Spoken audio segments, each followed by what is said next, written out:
It's an incredible honor to be here, and I've met so many wonderful people so far this week. And one of the things that I've been thinking about is how, at the end of this week, most of us are going to pack up our bags and go home. Going home is a luxury that's not available to everyone. I think top of mind for a lot of people right now is the situation in Ukraine. Over 4 million people forced to flee not just their country, but their home in 6 weeks. And that's just one of the major human migration events happening right now. They may no longer be making headlines, but people are still trying to flee Syria, Afghanistan, Eritrea, and the list goes on.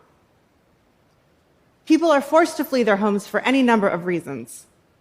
War, yes, of course, but also gender-based violence, politically sanctioned persecution, and more due to climate change, which estimates say could displace 150 million people in the coming years.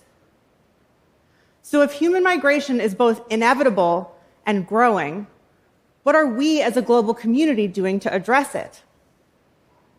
Typically, people attempting to seek safety in a country not their own are forced to languish in dangerous situations for decades, attempting to navigate the suffocating bureaucracy used by different countries to determine who gets to be resettled and where. The United Nations is involved, and every country has its own immigration laws and restrictions, and there are multiple interviews required and onerous documentation requests. Not to mention the difficulty of shepherding your entire family through this process when you've been separated, traumatized, and have few resources at your disposal. But here's the good news. It doesn't have to be this way, because the same thing that is holding people back can be used to help move them forward to safe refuge: the rule of law. The key is to get legal knowledge into the hands of those who need it most and give them a chance to use the law to open pathways to safety for themselves and their families.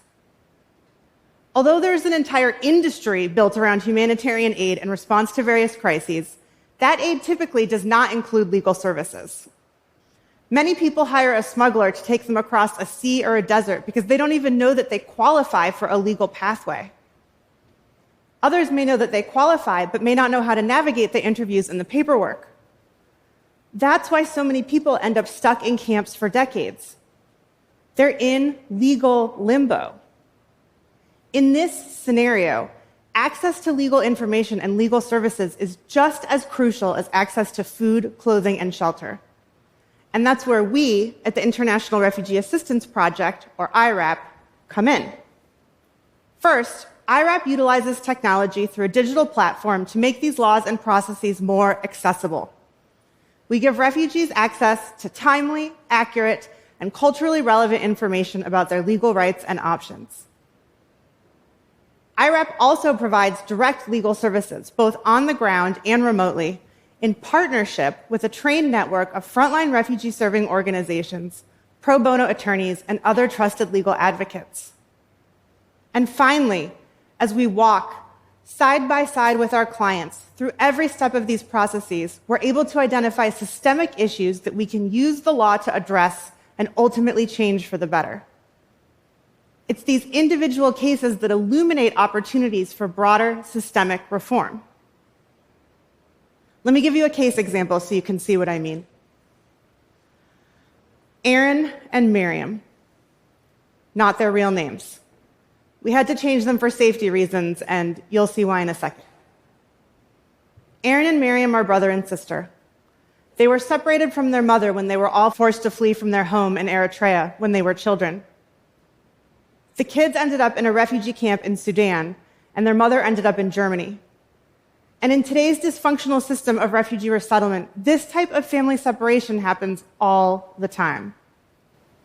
And typically, what would happen is either that the kids spent decades stuck in the camp, or that their mother would be forced to hire a smuggler to take them on a dangerous journey across the Mediterranean just so she could be with them again. These are both terrible options. But Luckily for Aaron and Miriam, some of the staff in the camp had been trained by IRAP to identify cases eligible for family reunification, which is one type of resettlement pathway. So we filed the application to Germany. So far, so good. Until the German government denied the application because Aaron and Miriam didn't have passports, which they couldn't get because the Eritrean government considered them to be traitors for fleeing. So approaching the embassy to get passports would have put their lives in even more danger. IRAP flagged this as a wrongful systemic barrier, fought the case in German court on the family's behalf, and won.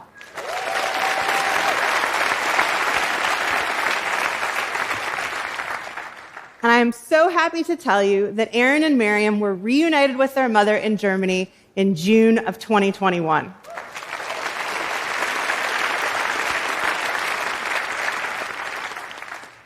This is a joyful story of family reunification that legal advocacy made possible. But there's something else at play here that I really want you to see, and it involves one of my favorite words in the English language: precedent. Yes, I am a legal nerd. This is my favorite word, precedent. By bringing the case in court, IRAP began to establish a precedent to ease the passport requirement, not just for Aaron and Miriam, but for thousands of other refugee children in similar situations. When legal service providers walk side by side with our clients through every step of these immigration processes, we're able to identify the obstacles that are preventing people from reaching safety. Do that often enough, and you start to see patterns in the obstacles. And when we find a pattern, we can advocate to change the underlying law that's creating the obstacle in the first place. It's the patterns that allow us to open pathways to resettlement at scale. This was all put to the test in Afghanistan. For the past 20 years, thousands of Afghans have worked in essential and life-saving jobs on behalf of the US government. They've been interpreters, truck drivers, and computer scientists. And because of their US affiliation, the Taliban has spent those same 20 years trying to track them down and kill them. So all the way back in 2009, Congress, in response to this very real threat, created a special visa program for Afghan allies of the United States. The purpose of the visa was to provide those whose lives were in imminent danger with quick resettlement to the US. But at IRAP, we knew that this program was broken. We knew this because we were helping more than 1,000 Afghans try to navigate this visa process, and we began to see a pattern. It was taking, on average, more than 4 years for the US government to issue these urgent visas, which meant that our allies and their families were at risk of Taliban assassination because the US couldn't stamp their passports quickly enough. So in response, we gathered our knowledge from all of these cases, filed a class action lawsuit, and in 2020, we won.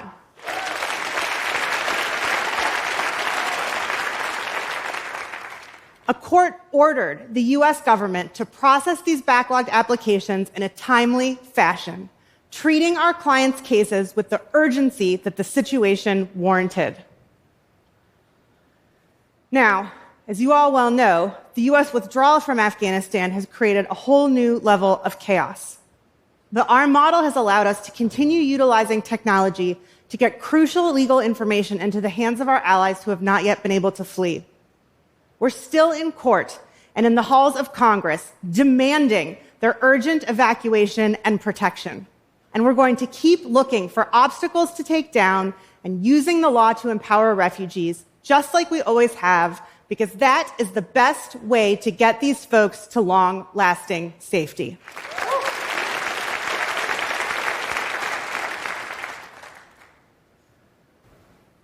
The last thing I'll say is this. When faced with the reality that human movement is, in fact, inevitable, countries have two choices.